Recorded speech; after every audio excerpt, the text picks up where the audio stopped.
Eala closes in on milestone despite losing to Coco Gauff at Dubai. Eala had her run at the 2026 Dubai Tennis Championships stopped by Coco Gauff in the quarterfinals on Thursday. After narrow wins in her first two matches, Gauff looked much more assured against Eala, controlling the match from start to finish and winning 6-0, 6-2. The American star will now face Eala for a place in the final. Even though she struggled to get going against Gauff, it had still been an impressive week for the Filipina. Before Thursday's quarterfinal loss, she beat Hailey Baptiste and Sorana Cîrstea either side of a stunning win over 6-seed Jasmine Paolini. Eala set to break into the world top 35.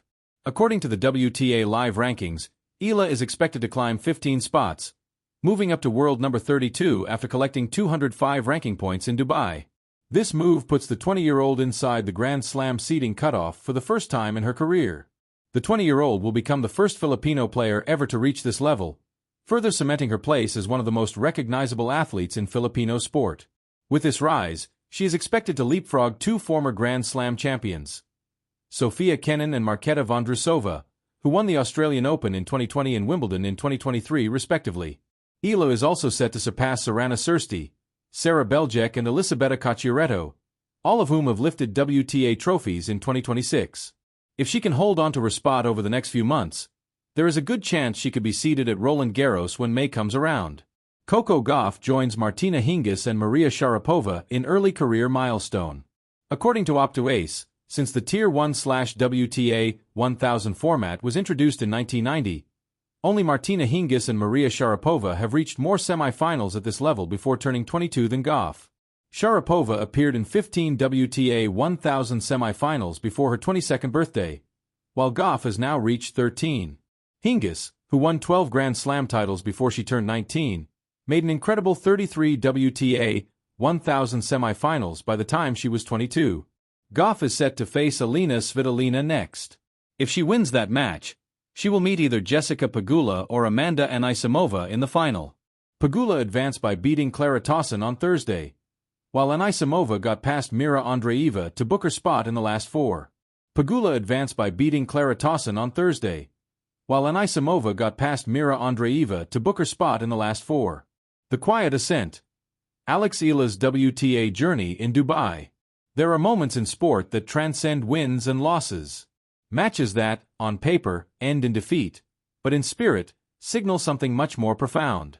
For Eala, her quarterfinal clash with Coco Gauff at the 2026 Dubai Tennis Championships was one of those defining moments.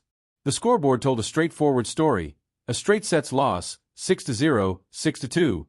But beneath that scoreline was a season's worth of progress, grit, and the quiet rise of a star forging her place among tennis's elite. A run to remember, and beyond. At just 20 years old, Eala had already captured the imagination of Filipino sports fans and tennis followers worldwide.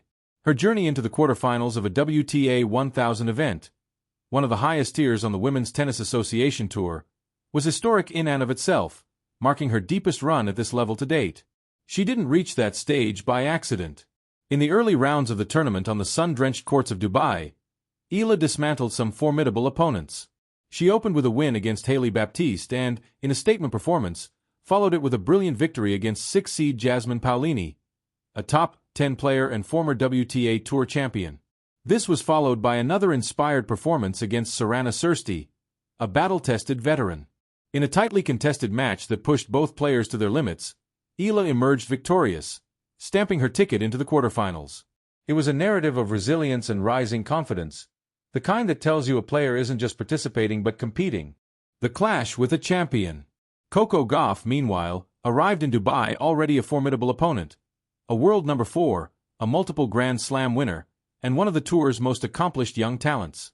She had battled hard to reach the quarterfinals herself, even saving 3 match points in a dramatic third-round encounter. When Eala and Gauff took to the court, it was more than a match. It was a statement of intent by 2 generations of rising stars. Unfortunately for Eala, Gauff's experience and power proved overwhelming on the day, resulting in a 6-0, 6-2 scoreline that reflected Gauff's command. Yet even in defeat, there were meaningful takeaways. Eala showed flashes of resistance, finding her footing and winning back-to-back games in the second set, a demonstration of her fighting spirit and refusal to relent. The crowd, many of whom had traveled to support her or tuned in from across the globe, roared with pride at every point she won. Beyond the scoreboard, a milestone in the making. It's tempting in sports to fixate on victories, trophies, or final results. But Eala's campaign in Dubai was a celebration of who she is becoming. A player whose trajectory points upward, whose belief matches her talent. Instead of the quarterfinal loss being a setback, it represented a milestone in progression. By reaching the last 8 of a WTA 1000 event, Eala secured valuable ranking points, enough to bump her toward a new career-high position in the WTA rankings. That rise could see her break deeper into the top 30, a transformative threshold that would bring seeds at major events and a new level of respect in draws. And while the defeat to Gauff was emphatic, Eala herself acknowledged the difference in levels with refreshing honesty, not as a lament but as motivation. "There's still definitely a gap," she said about the match, framing it as a clear target for her next phase of growth. It's not defeat she focuses on, but closing that gap. An approach that reveals the mindset of a champion in training. A rising story. More than just tennis. For many Filipinos, and supporters across Asia and beyond who see in her reflections of their own aspirations, Eala's journey is deeply personal. She's not just climbing a professional ladder, she's lifting expectations, redefining norms, and inspiring a generation to see what's possible. To reach a late stage in a major tournament at her age tells a story of talent that refuses to be underestimated. Her run in Dubai follows a breakthrough season in 2025, in which she made her Grand Slam main draw debuts and entered the top 100 for the first time. That year she became the first Filipino to win a match in the main draw of a Grand Slam and collected her first WTA title at a WTA 125 event. Those achievements laid the foundation, a platform upon which she continues to build. There's a power in consistency, and Eala has shown that not every great story comes with an immediate trophy. Sometimes, greatness comes from momentum, grit, and the courage to stand tall even when faced with the very best in the sport. Looking forward. The moment after Dubai. As the sun set over Dubai and Eala packed away her rackets, the world looked at what was next. The quarterfinal exit may have ended one chapter, but it also ignited another. Her fans, both in the stands and online, erupted with support, not just for the matches she won,